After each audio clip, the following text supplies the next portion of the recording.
White House Press Secretary Jen Psaki. Jen, welcome back to the show. Good morning. A lot to Great to be talk to you here. about this morning. Good morning. Let's talk about President Biden's infrastructure plan. I'm curious how you think any Republicans would be on board for it. Well, here's what we know we agree on, Mika. Republicans, Democrats, independents, people who don't even see themselves as political across the country. Our infrastructure is outdated. A third of people in this country don't have access to broadband, which is even more startling given that so many people across the country have been working and doing school from home. There's a lot of things that we need to address. So we're going to start with where we agree and work with Republicans and Democrats to see if we can find a path forward. Do you think you can get Republicans to support tax increases? Well, Joe, I mean, what the president's going to propose today, I should say, is reforms to our corporate tax system. He believes we should go back to the 28% rate that was the case before President Trump took office, former President Trump took office. But if Republicans have alternative ways to pay for it, we're certainly open to hearing that. They don't think we should pay for it. We're open to hearing that, too. What we're really focused on here is that we have to invest in our infrastructure. We have to do this historic investment to get people back to work, to make sure we're better protected from storms, to make sure more people across the country have access to broadband. I'm interested. Why did you all choose not to raise taxes on capital gains? The president talked about trying to make things more equitable for people who work for a living, get a paycheck, and those who just get wealthier and wealthier every day off of capital invested. Why not raise taxes on the capital gains tax, raise the rates, if that's the president's goal?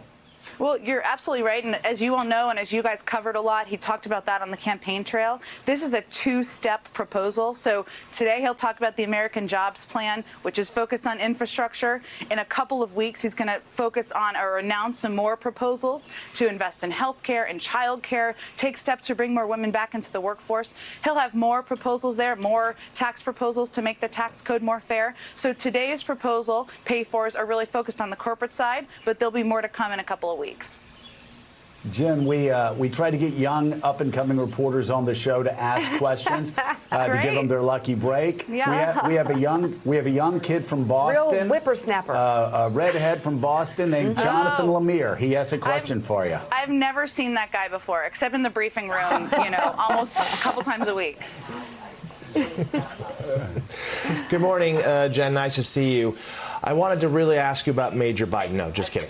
Jen, I wanted to go a little further about this process right here. The White House has been very clear. You're going to try to reach out to Republicans this time. We know that no Republicans voted for the COVID relief bill. You're trying to have you have said, and the president has said, to have a more constructive conversation with Congress. Mm-hmm. But to this point, do you see a path here? If they're not going to vote for any sort of tax increases, isn't this going to end up with reconciliation again? Aren't you going to have to go down that route? Do you really anticipate being able to work with a Republican to sign off on a bill like this?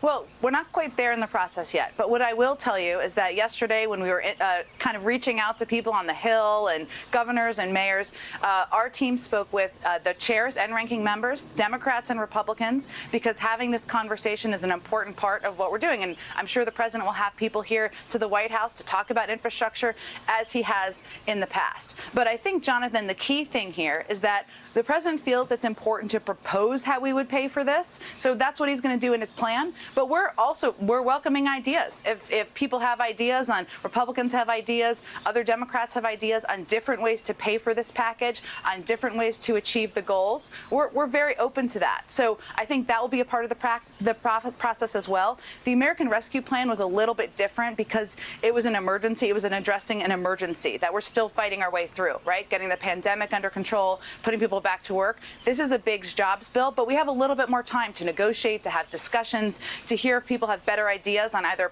the proposals or how to pay for it.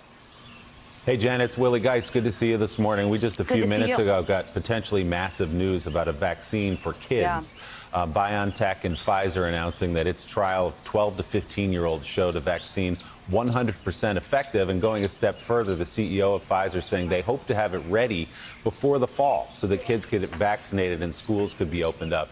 Can you shed any more light on that news this morning from the White House? Well, it will work its way through the FDA, as you know, Willie, but there's no question this is good news. And I know even as schools are reopening, and we know they can reopen safely, for parents like myself, like yourself, like others who have kids or who are going to be in school, this sure would make a lot of us feel better and safer. So we'll let the FDA work through the approval process, but there's no question this announcement this morning is good news. Did the White House have a hand in this, Jen? I mean, you all have been driving, obviously, vaccine development and distribution, but how hard have you all been working on a kids' vaccine, which obviously hasn't been getting as much attention as the one that's now opened up to adults?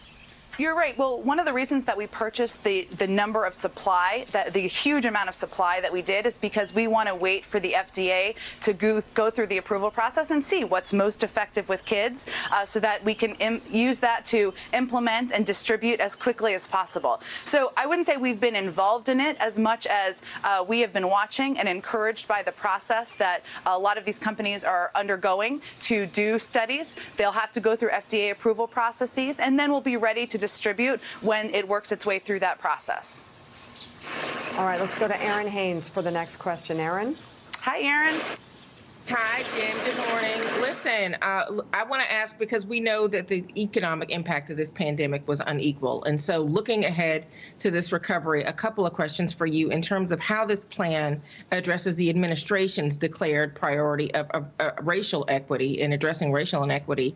But also, you know, how does this plan specifically address the disproportionate impact of this pandemic on women? You mentioned that the later package coming later this month will talk about women, but we know that women are also such a part of this country's economic infrastructure. You know, if you're talking about job creation, well-paying jobs, the $15 minimum wage is not part of this. So how does this address racial and gender inequality? You're absolutely right on everything that you just said, Erin. I would say first, this package, one, we hope will put millions and millions of people back to work. That helps men, that helps women, that helps families. But the president is also, as you also noted, going to propose another package, another proposal in just a couple of weeks that is going to address a lot of the root issues that we've seen in a lot of studies, a lot of your reporting I know that I've read about the impact of women and why women are dropping out of the workforce. So some of that is caregiving, of course, caring for elder family members. Some of that is child care, which is another piece the president, the vice president is very focused on. Some of that will be tax incentives. Some of that will be incentivizing for employers. But that proposal will be in a couple of weeks. And people should really look at this as part of the president's Build Back Better agenda. So today we'll focus on infrastructure. The second step will be more focused on a lot of the components that you've touched on. And on equity, I know that was such a good question. It's central to everything that we do here, Erin, as you know. And one of the approaches that we're focusing on with this proposal is ensuring that it is helping address rural communities, but also many underserved communities, many communities that have majority Black and brown communities that have not had the access to some of the funding to invest in projects, to clean water, which is something we've seen in communities across the country impact communities of color predominantly more than other communities. That's another investment in infrastructure. And certainly broadband. You know, we've seen through the pandemic, kids who are working from home, who don't have access to the internet, that has a detrimental effect on them. And so we're looking for lots of ways to impact and help look at this proposal through equity, through that lens, and making sure it's helping communities of color a great deal. Hey, thanks so much for watching our YouTube channel. You can follow up on today's top stories and breaking news, or catch up on your favorite MSNBC shows all in one place. Download the NBC News app today.